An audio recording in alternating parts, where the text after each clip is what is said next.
بالله من الشيطان الرجيم. بسم الله الرحمن الرحیم. الحمد لله رب العالمین. به نام خداوند بخشنده و مهربان. جمعی حمد و ستایش شکرها مر خدای راست که تربیت کننده جمعی آدمیان است.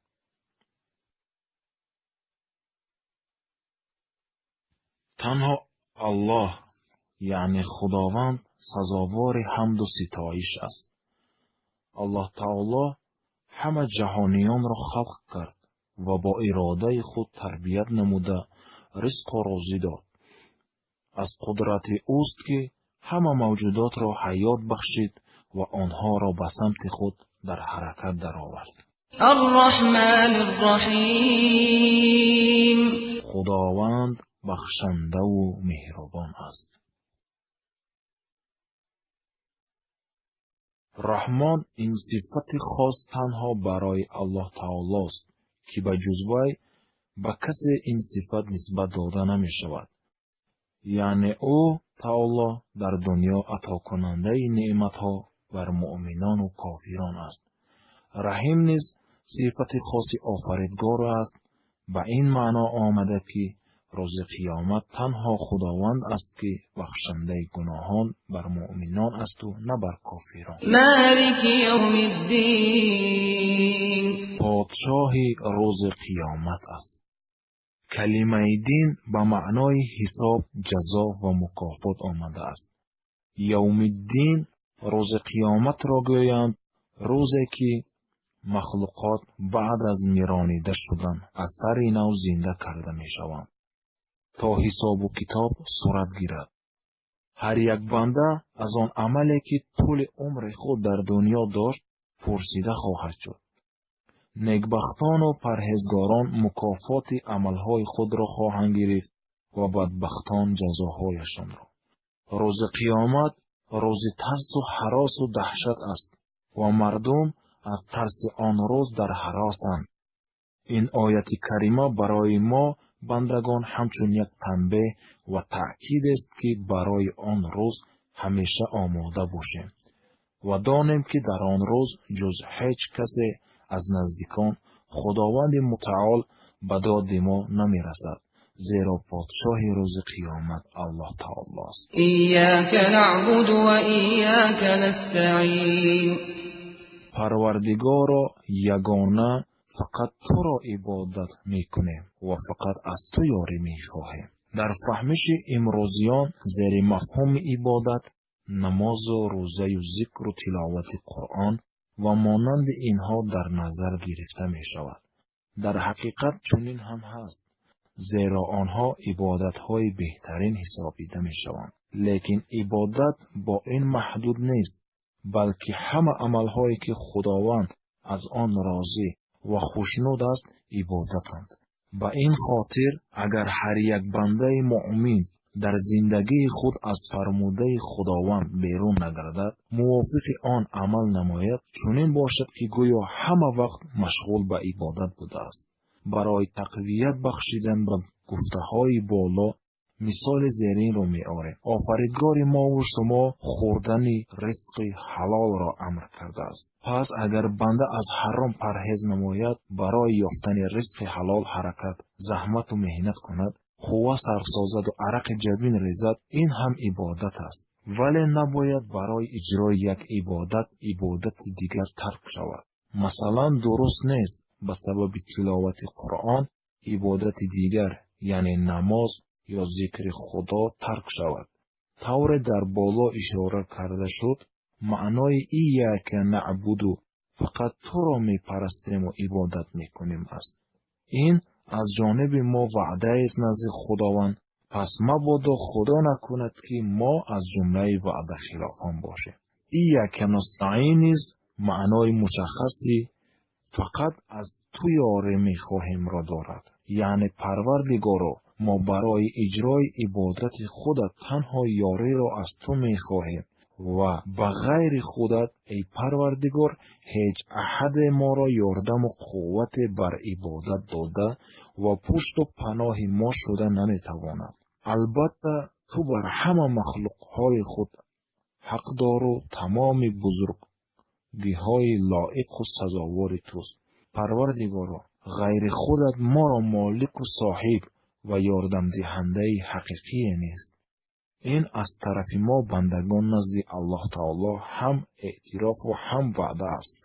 بنابراین با ملاحظه از آیت کریمه چنین برمی آید که اول عبادت نمودن و بعد یاری خواستن به مورد است. پس اگر بنده خواهان یاری از طرف خداوند باشد، باید اولا از عبادت الله تعالی سرکش نباشد. وقتی که عبادت الله را به جا نمی آورد، پس چگونه از او یاری می خواهد؟ از این رو حال بنده عبادت کردن را در همه حالت، خواه فراخی و خواه تنگی، تقاضا می نماید.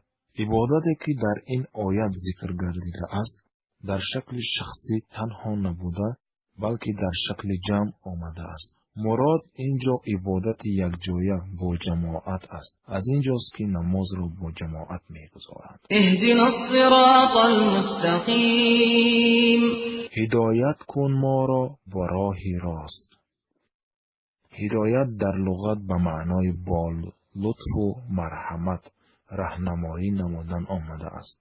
نزد اهل علم هدایت چند درجه دارد. خداوند انسان را با هدایت آمیخته به دنیا می آورد. ببینید، به آنکه به کودک نشان داده شود وی مکیدن شیر را می داند، هنگام گرسنگی می گرید و هنگام تهدید خوف از ترس چشمانش را می پوشد و مانند اینها. اما این هدایت است که نه همه طلبات انسان را قانع می گرداند. با 5 عضو حس کننده، یعنی دیدن و شنیدن و بویدن، چشیدن و لمس کردن، هدایت می توان یافت. اما این هم محدود است و برای انسان ناکفایه. انسان در میزان عقل هدایتی در بالا ذکر شده را می تواند مورد تدقیق و تفتیش و سنجش قرار بدهد و سهو و خطاها را اصلاح سازد. با یک خلاصه بیاید. مثال، وقتی انسان با هدایت چشم عکس چیزی را در آب ناهموار و شکسته می بیند، پس با هدایت عقل سالم صورت بطون و سالم آن اشیا را معین می سازد.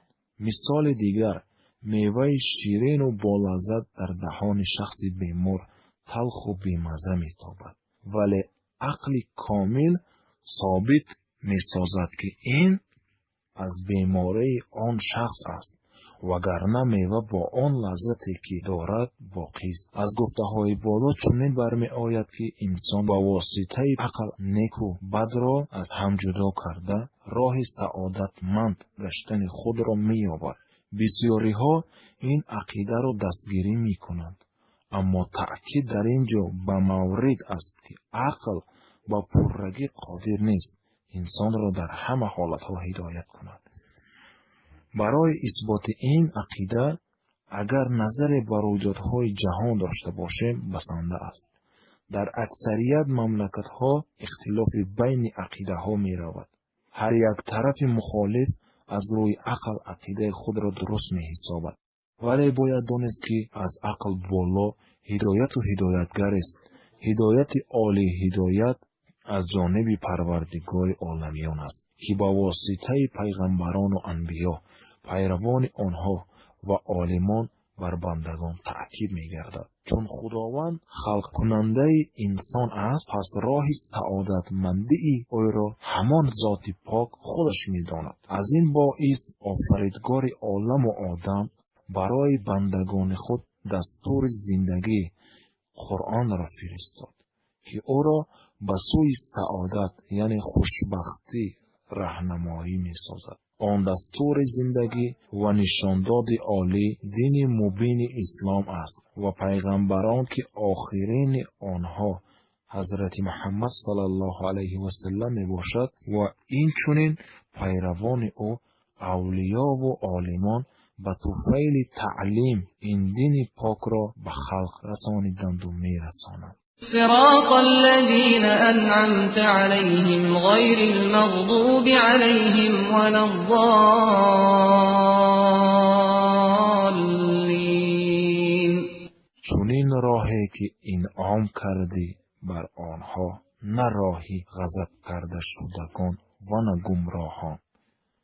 مراد از این انعام کرده شدگان پیغمبران و صدیقان و شهیدان و صالحان می باشند. به غضب خدا گرفتار شدگان یهودیانند. سبب به غضب گرفتار شدن یهودی ها این بود که بسیار انبیا را کشتند، به خدا عهد کردند اما به آن عهد وفا نکردند و باز بسیار گناه های دیگر از آنها سر زد که چندین آیت های دیگر به این دلالت می کنند.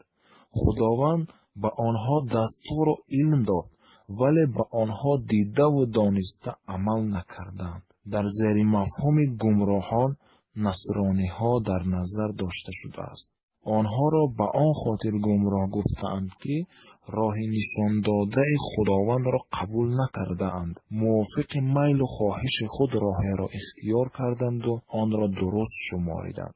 آنها نزد حضرت عیسی علیه السلام عیبداری خود را اقرار کردند و گفتند تو را راضی می کنیم و عبادتی که الله تعالی ما را فرموده است به جا می آریم، ولی برخلاف گفته های خود عمل نمودند. این است که آنها را گمراهان می گویند. یعنی آیت شریفه می گوید که خدایا ما را به راه انبیا و در راه آن ثابت بودگان مثل اولیا و جمله عزیزان درگاه خودت راهنمایی کن و به راه یهودیان و نصارا ارشاد نفرما. این است دعای عالی و در